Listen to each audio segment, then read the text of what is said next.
Ralph wrecks the internet. Ralph wrecks the... Ralph wrecks the... Oh, no, one more time. Dang it, okay. Shouldn't it be Ralph wrecks the internet? Yeah, since he is Wreck-It Ralph. Welcome to Durbania. I'm Durbin, and this is my spoiler talk review for Wreck-It Ralph 2, Ralph Breaks the Internet. Almost said Rex again. I said it in my head, but my mouth said it correct. Or did it? Yeah, no, it did. Okay, anyway. Point is, this is my spoiler talk review because, well, the movie's been out for a little while, and you know, it came out during Thanksgiving, so didn't get a chance to review it because I was having Thanksgiving with the family, so my brother-in-law and I actually went to see this movie. So right off the bat, I'm giving this movie a solid B. I enjoyed it, but I don't feel like I have to see it again or own it. It just didn't come off to me as something like super big and spectacular and special and wonderful, but it was good, and I was entertained, and I liked the overall story. But now, look, this is me who's talking who saw the first movie one time, and that's it. I think I saw it right when it came out, and I haven't seen it since then. I don't dislike the first Wreck-It Ralph movie. I think it's a perfectly good movie, but it just didn't come off to me as something like Kung Fu Panda. Like, for whatever reason, that movie, I just freaking love that movie. One of my favorite Pixar films, The Incredibles. My gosh, I could watch that movie anytime, and for whatever reason, Wreck-It Ralph just didn't jump out at me as that kind of a movie. Having said that, my brother-in-law loves the first Wreck-It Ralph. And when I was watching his reaction during this movie, he loved the sequel. So maybe if you're like me, where you do like animated movies and stuff like that, but for whatever reason you like Wreck-It Ralph, but you don't love it,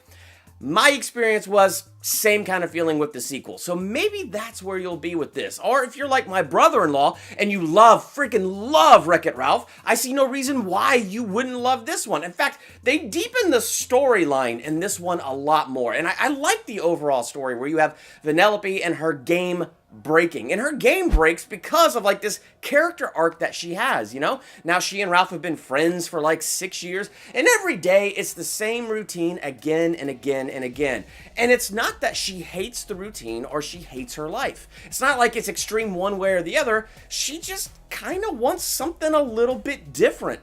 Her blood is racing, but like she knows her game inside and out. She loves her game, but she knows it. And so she's craving something new and something different in her life. Whereas you have Ralph, who is perfectly content with how things are. He is content with himself as the bad guy in his game. He's content with Vanellope being his best friend. Like, he's utterly content with how things are. And there's nothing wrong with that. So it was interesting the way the movie kind of contrasted that between these two characters, because I think it added to their character depth and made them more interesting characters. So again, if you like Wreck-It Ralph 1, I think this is something that you would like about Wreck-It Ralph 2, because even the way they went about telling this story, I don't feel like it betrayed these characters and who they were at all. It was very interesting when Vanellope enters Death Race, and you just see it. The freedom of the open world game to play the game how I want to do it, to go and the order of things I want to go, and suddenly Vanellope is finding this in this Death Race game, and it's like, oh my gosh, this is what I've been missing all my life. And so she finally feels like she's found her calling in life and found that place that she wants to be and found the freedom that she's been seeking. And so like, I thought that was really interesting once they got into the internet and she got into this game, and just kind of the way she felt this game was calling her. But of course that means moving, so she won't be living in the arcade anymore. That is kind of an interesting storyline to me. And then how Ralph loves her so much. As a friend, he would do absolutely anything for her. And in fact, this leads to one of the things in the movie that kind of stuck out to me as a YouTuber. When Ralph becomes an internet sensation on BuzzTube, oh my gosh. First off, I was watching that and I was exceedingly jealous that Gal Gadot's character would like just blow wind in his face and he would talk into the camera all funny, and that's the thing that goes freaking viral. Are you serious? So he goes to meet, yes, multiple S's on there, and yes, you know, is this algorithm that helps him to go absolutely viral and getting all these hearts, aka likes. Hey, if you like this video, please go below and click the like button and hit that subscribe button. And then the other thing that really got me was when he walks into the comments section. And first off, it's all those positive comments, and he's like, wow, they're talking about me. And then the negative comments start coming up, and it's like, oh, they're talking about me. Okay. And Yes comes up behind him and she's like, yeah, don't pay attention to the comments. Oh no, I'm not. It's cool. You know that feeling? I'm not. It's cool, but really it's like, gosh, that comment was mean. As a YouTuber, I get that. Yeah, these comments aren't supposed to bother me. And then every once in a while that one pops up where it's like, oh yeah, you forgot I'm a human being over here and I'm capable of mistakes and oh man. It's okay. It's cool.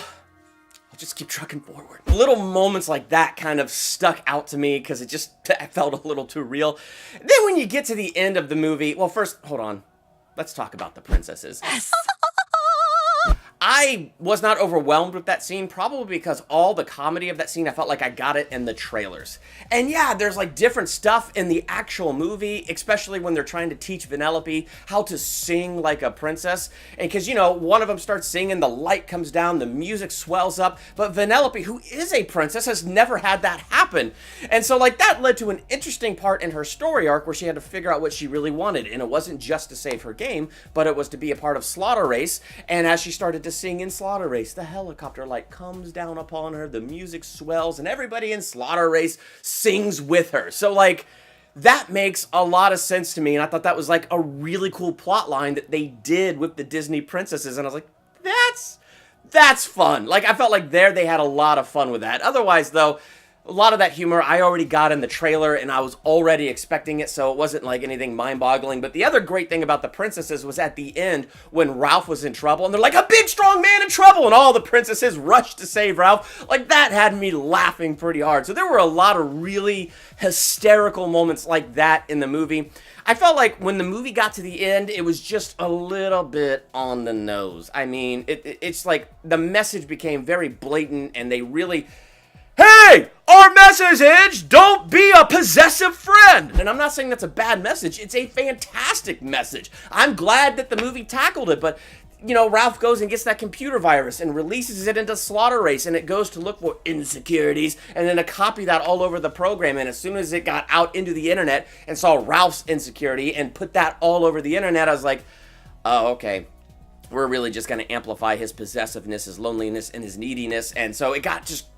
It was weird because my experience with that was, wow, what a fantastic message and what a great way to illustrate that message of not being possessive and needy, and Ralph actually seeing what that looked like and what that was doing and what it was costing him. So from that perspective, and me, do my theological analyses and stuff like that here, from that perspective, it was a very interesting look, but it did feel like it was a little bit on the nose, and from a megaphone, they were really just shouting out this like message, don't be a possessive friend! Now, when I say it kind of hits you over the head, that's just me being a cynical adult. If you're a kid and you're watching this movie, I don't think it's going to hit you over the head, and I don't think it's going to be anything that drastic. And if you're a parent looking to take your kid to see something this weekend, I don't think there was anything extremely dirty or any weird stuff in this movie. And you as an adult won't be bored while you're watching it, and I think your kid would have a fantastic time. And again, I'm giving it a solid B because I still don't really want to go back and watch the first one, and I don't have a strong desire to watch this one again or own it. But I didn't regret that I went and saw this with my brother-in-law. I had a really good time. It was a really good movie and had a good message. And my brother-in-law, who loves the first Wreck-It Ralph, was having a freaking blast with this movie and walked out of it saying that movie was hysterical. For me, the funniest stuff was the post-credit scenes, because the whole rabbit thing where the rabbit gets big and explodes, that part wasn't funny because I've seen it in the trailer a million times. Here's what was funny.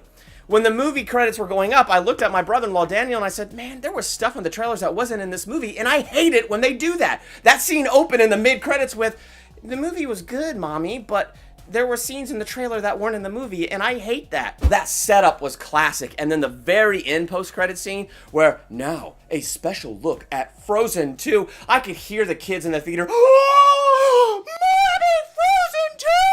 And then, I'm never gonna give you up, never gonna let you down. Like, as soon as it did that, I was laughing hysterically. Overall, it's a good movie, but give it about 10 years, and you're going to feel really old because you'll be the only one in the room that understands all the references. And other people will be like, yeah, it's okay. So I don't know. That's kind of my take on the movie. Solid B. I enjoyed it. What did you think of this movie? Do you completely disagree and it's a classic forever? Or do you completely disagree and you really didn't like it? Or are you right there on the same page as me? Yeah, it was good, solid, and entertaining, but didn't feel like anything super, special. Well, let's talk about that in the comments. And remember how sad Wreck-It Ralph was when he got those really negative comments? Remember, I'm not an animated person over on this end. I am a real human being. So let's have a good discussion about movies, shall we?